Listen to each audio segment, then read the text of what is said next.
जय श्री कृष्णा। आप सभी का दिन शुभ हो। कान्हा जी की कृपा आप पर और आपके परिवारजनों पर सदा बनी रहे। आज आप सुनेंगे कार्तिक मास महात्म्य में अध्याय 11 है और इसी के साथ आप सुनेंगे पंच भीखू की कहानी, जिसे कार्तिक मास में सुना जाता है। तो आज का अध्याय आरंभ करते हैं। आज के अध्याय में आप सुनेंगे भक्ति के प्रभाव से विष्णुदास और राजा चोल का भगवान के पार्षद होना। नारद जी कहते हैं, इस प्रकार विष्णु पार्षदों के वचन सुनकर धर्मदत्त ने कहा, प्रायः सभी मनुष्य भक्तों का कष्ट दूर करने वाले श्री विष्णु की यज्ञ, दान, व्रत, तीर्थ सेवन तथा तपस्याओं के द्वारा विधि पूर्वक आराधना करते हैं। उन समस्त साधनों में कौन सा ऐसा साधन है जो भगवान विष्णु की प्रसन्नता को बढ़ाने वाला तथा उनके सामीप्य की प्राप्ति कराने वाला है। दोनों पार्षद अपने पूर्व जन्म की कथा कहने लगे। ब्राह्मण पहले कांचीपुरी में चोल नामक एक चक्रवर्ती राजा हो गए हैं। उन्हीं के नाम पर उनके अधीन रहने वाले सभी देश चोल नाम से विख्यात हुए। राजा चोल जब इस भूमंडल का शासन करते थे, उस समय उनके राज्य में कोई भी मनुष्य दरिद्र, दुखी, पाप में मन लगाने वाला अथवा रोगी नहीं था। एक समय की बात है, राजा चोल अनंत शयन नामक तीर्थ में गए, जहां जगदीश्वर भगवान विष्णु ने योग निद्रा का आश्रय लेकर शयन किया था। वहां भगवान विष्णु के दिव्य विग्रह की राजा ने विधि पूर्वक पूजा की। दिव्य मणि, मुक्ता फल तथा स्वर्ण के बने हुए सुंदर पुष्पों से पूजन करके राजा ने साष्टांग प्रणाम किया। प्रणाम करके वे ज्यों ही बैठे, उसी समय उनकी दृष्टि भगवान के पास आते हुए एक ब्राह्मण पर पड़ी, जो उन्हीं की कांची नगरी के निवासी थे। उनका नाम विष्णुदास था। उन्होंने भगवान की पूजा के लिए अपने हाथ में तुलसी दल और जल ले रखा था। निकट आने पर उन महर्षि ने विष्णु सूक्त का पाठ करते हुए देवादिदेव भगवान को स्नान कराया और तुलसी की मंजरी तथा पत्तों से उनकी विधिवत पूजा की। राजा चोल ने जो पहले रत्नों से भगवान की पूजा की थी, वह सब तुलसी पूजा से ढक गई। यह देख राजा कुपित होकर बोले, हे विष्णुदास, मैंने मणियों तथा स्वर्ण से भगवान की जो पूजा की थी, वह कितनी शोभा पा रही थी। तुमने तुलसी दल चढ़ाकर उसे ढक दिया। बताओ ऐसा क्यों किया? मुझे तो ऐसा जान पड़ता है कि तुम दरिद्र और गंवार हो, भगवान विष्णु की भक्ति को बिल्कुल नहीं जानते। राजा की यह बात सुनकर द्विज श्रेष्ठ विष्णुदास ने कहा, हे राजन, आपको भक्ति का कुछ पता ही नहीं है। केवल राज लक्ष्मी के कारण आप घमंड कर रहे हैं। बतलाइए तो, आज से पहले आपने कितने वैष्णव व्रतों का पालन किया है? तब नृपश्रेष्ठ चोल ने हंसकर कहा, तुम तो दरिद्र और निर्धन हो। तुम्हारी भगवान विष्णु में भक्ति ही कितनी है। तुमने भगवान विष्णु को संतुष्ट करने वाला कोई भी यज्ञ और दान नहीं किया और ना पहले कभी कोई देव मंदिर ही बनवाया है। इतने पर भी तुम्हें अपनी भक्ति का इतना गर्व है। अच्छा, तो ये सभी ब्राह्मण मेरी बात सुन ले कि भगवान विष्णु के दर्शन पहले मैं करता हूँ या ब्राह्मण। इस बात को आप सब लोग देखें, फिर हम दोनों में से किसकी भक्ति कैसी है, यह लोग स्वतः जान लेंगे। ऐसा कहकर राजा अपने राजभवन को चले गए। वहां उन्होंने महर्षि मुद्रिल को आचार्य बनाकर वैष्णव यज्ञ प्रारंभ किया। उधर सदैव भगवान विष्णु को प्रसन्न करने वाले शास्त्रोक्त नियमों में तत्पर विष्णुदास भी व्रत का पालन करते हुए वहीं भगवान विष्णु के मंदिर में टिक गए। उन्होंने माघ और कार्तिक के उत्तम व्रत का अनुष्ठान, तुलसी वन की रक्षा, एकादशी को द्वादक्षर मंत्र ओम नमः भगवते वासुदेवाय मंत्र का जाप, नृत्य, गीत आदि मंगलमय आयोजनों के साथ प्रतिदिन पूरे षोडोपचार से भगवान विष्णु की पूजा की और सभी नियमों का आचरण किया। वे प्रतिदिन चलते फिरते, सोते समय भगवान विष्णु का स्मरण किया करते थे।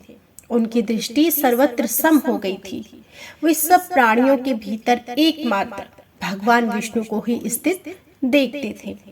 इस प्रकार राजा चोल और विष्णुदास दोनों ही भगवान लक्ष्मीपति की आराधना में संलग्न थे। दोनों ही अपने अपने व्रत में स्थित रहते थे। दोनों की ही संपूर्ण इंद्रियां तथा समस्त कर्म भगवान विष्णु को समर्पित हो चुके थे। इस अवस्था में उन दोनों ने दीर्घ काल व्यतीत किया।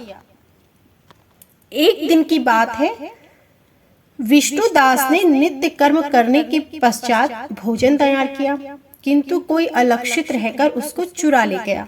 विष्णुदास ने देखा भोजन नहीं है, परंतु उन्होंने दोबारा भोजन नहीं बनाया, क्योंकि ऐसा करने पर सायंकाल की पूजा के लिए उन्हें अवकाश नहीं मिलता। अतः प्रतिदिन के नियम का भंग हो जाने का भय भी था। दूसरे दिन पुनः उसी समय पर भोजन बनाकर वे ज्यों ही भगवान विष्णु को भोग अर्पण करने के लिए गए, त्यों ही किसी ने आकर फिर सारा भोजन हड़प लिया। इस प्रकार लगातार 7 दिनों तक कोई आकर उनके भोजन का अपहरण करता रहा। इससे विष्णुदास को बड़ा विस्मय हुआ। वे मन ही मन इस प्रकार विचार करके कहने लगे, अहो, कौन प्रतिदिन आकर मेरी रसोई चुरा ले जाता है। यदि दोबारा रसोई बनाकर भोजन करता हूँ तो सायंकाल की पूजा छूट जाती है। यदि रसोई बनाकर तुरंत ही भोजन कर लेना उचित हो तो भी मुझसे यह ना होगा, क्योंकि भगवान विष्णु को सब कुछ अर्पण किए बिना कोई भी वैष्णव भोजन नहीं करता। आज उपवास करते मुझे 7 दिन हो गए हैं। इस प्रकार मैं व्रत में कब तक स्थिर रह सकता हूँ। अच्छा, आज मैं रसोई की भली भांति रक्षा करूंगा। ऐसा निश्चय करके भोजन बनाने के पश्चात वे वहीं कहीं छिपकर खड़े हो गए। इतने में ही उन्हें एक चांडाल दिखाई दिया, जो रसोई का अन्न हरकर जाने के लिए तैयार खड़ा था। भूख के मारे उसका सारा शरीर दुर्बल हो गया था। मुख पर दीनता छा रही थी। शरीर में हाड़ और चाम के सिवा कुछ भी शेष नहीं था। उसे देखकर श्रेष्ठ ब्राह्मण विष्णुदास का हृदय करुणा से भर आया। उन्होंने भोजन चुराने वाले चांडाल की ओर देखकर कहा, भैया जरा ठहरो, क्यों रूखा सूखा खाते हो, यह घी तो ले लो। यह कहते हुए विप्रवर विष्णुदास को आते देख वह चांडाल भय के मारे बड़े वेग से भागा और कुछ ही दूर पर मूर्छित होकर गिर पड़ा। चांडाल को भयभीत और मूर्छित देखकर द्विज श्रेष्ठ विष्णुदास बड़े वेग से उसके समीप आए तथा दयावश अपने वस्त्र के छोर से उसको हवा करने लगे। तदंतर जब वह उठकर खड़ा हुआ तब विष्णुदास ने देखा वह चांडाल नहीं है, साक्षात भगवान नारायण ही शंख चक्र और गदा धारण किए सामने उपस्थित हैं। अपने प्रभु को प्रत्यक्ष देखकर विष्णुदास सात्विक भाव के वशीभूत हो गए। वे स्तुति और नमस्कार करने में समर्थ न हो सके। तब भगवान विष्णु ने सात्विक व्रत का पालन करने वाले अपने भक्त विष्णुदास को छाती से लगा लिया और उन्हें अपनी जैसा रूप देकर बैकुंठ धाम को ले चले। उस समय यज्ञ में दीक्षित हुए राजा चोल ने देखा विष्णुदास एक श्रेष्ठ विमान पर बैठकर भगवान विष्णु के समीप जा रहे हैं। विष्णुदास को वैकुंठ धाम में जाते देख राजा ने शीघ्र ही अपने गुरु महर्षि मुद्रल को बुलाया और इस प्रकार कहना प्रारंभ किया, जिसके साथ स्पर्धा करके मैंने यज्ञ दान कर्म का अनुष्ठान किया है, वह ब्राह्मण आज भगवान विष्णु का रूप धारण करके मुझसे पहले ही वैकुंठ धाम को जा रहा है। मैंने इस वैष्णव याग में भली भांति दीक्षित होकर अग्नि में हवन किया, दान आदि के द्वारा ब्राह्मणों का मनोरथ पूर्ण किया तथा अभी तक भगवान विष्णु मुझ पर प्रसन्न नहीं हुए। इस विष्णुदास को केवल भक्ति के ही कारण श्री हरि ने प्रत्यक्ष दर्शन दिया है। अतः जान पड़ता है भगवान विष्णु केवल दान और यज्ञों से प्रसन्न नहीं होते। उन प्रभु का दर्शन कराने में भक्ति ही प्रधान कारण है। दोनों पार्षद कहते हैं, यौ कहकर राजा ने अपने भांजे को राज सिंहासन पर अभिषिक्त कर दिया। वे बचपन से ही यज्ञ की दीक्षा लेकर उसी में संलग्न रहते थे, इसलिए उन्हें कोई पुत्र भी नहीं हुआ। यही कारण है कि उस देश में अब तक भांजे ही राज्य के उत्तराधिकारी होते हैं। भांजे को राज्य देकर राजा यज्ञशाला में गए और यज्ञ कुंड के सामने खड़े होकर भगवान विष्णु को संबोध करते हुए 3 बार उच्च स्वर से वचन बोले।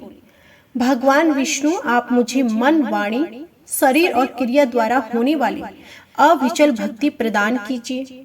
यह कहकर वे सबके देखते देखते अग्नि कुंड में कूद पड़े। बस उसी क्षण भक्त वत्सल भगवान विष्णु अग्नि कुंड से प्रकट हो गए। उन्होंने राजा को छाती से लगाकर एक श्रेष्ठ विमान पर बैठाया और उन्हें साथ ले गए। राजन जो विष्णुदास थे वे तो पुण्यशील नाम से प्रसिद्ध भगवान के पार्षद हुए और जो राजा चोल थे उनका नाम सुशील हुआ। इन दोनों को अपने ही समान रूप देखकर भगवान लक्ष्मीपति ने अपना द्वारपाल बना लिया। तो यह था आज का संपूर्ण अध्याय। इससे आगे का अध्याय आप हमारी अगली वीडियो में जरूर सुनिएगा। अब सुनिए कार्तिक मास में सुनी जाने वाली पंच भीखू की कहानी। एक साहूकार के बेटे और बहू थी। यह कार्तिक के महीने में सुबह जल्दी उठकर गंगा जी में स्नान करने जाते। वह पराये पुरुष का मुंह नहीं देखती थी। राजा का लड़का भी गंगा जी नहाने जाता था। राजा का लड़का कहता कि मैं सुबह नहाता हूँ और मेरे से पहले कोई भी नहीं नहाता। जब 5 दिन कार्तिक के बीत गए तो उस दिन साहूकार के बेटे की बहू नहाकर जा रही थी और राजा का बेटा आ रहा था। शोर सुनकर जल्दी से जाने लगी, जिससे मोती की माला वह वहीं पर भूल गई। तब राजा के बेटे ने वह मोती की माला देखी तो देखकर कहा कि यह माला किसकी है? जो इतनी सुंदर है तो पहनने वाली कितनी सुंदर होगी। बाद में सारी नगरी में ढिंढोरा पिटवा दिया कि यह माला जिसकी है वह मेरे पास 5 रात आएगी, मैं उसकी यह माला दे दूंगा। और खुद वहां तोते का पिंजरा टांग कर बैठ गया। सुबह साहूकारिनी की बहू आई तो पहली पैड़ी पर पांव रखा तो बोली कि अगर मेरे में सत है तो इसे नींद आ जाए। और भगवान ने उसका सतत रख दिया और उसे नींद आ गई और वह नहाकर चली गई। राजा का बेटा उठकर बैठ गया और तोते से पूछा क्या वह आई थी? तो तोते ने कहा आई थी। तो वह कैसी थी? तब तोता बोला कि अप्सरा जैसी बिजली, होली जैसी झलकामड़ी, गुलाब जैसा रंग। तब राजकुमार ने कहा कि आज तो मैं अंगुली चीरकर लेट जाऊंगा, फिर मुझे नींद नहीं आएगी। दूसरे दिन वह अंगुली चीरकर बैठ गया।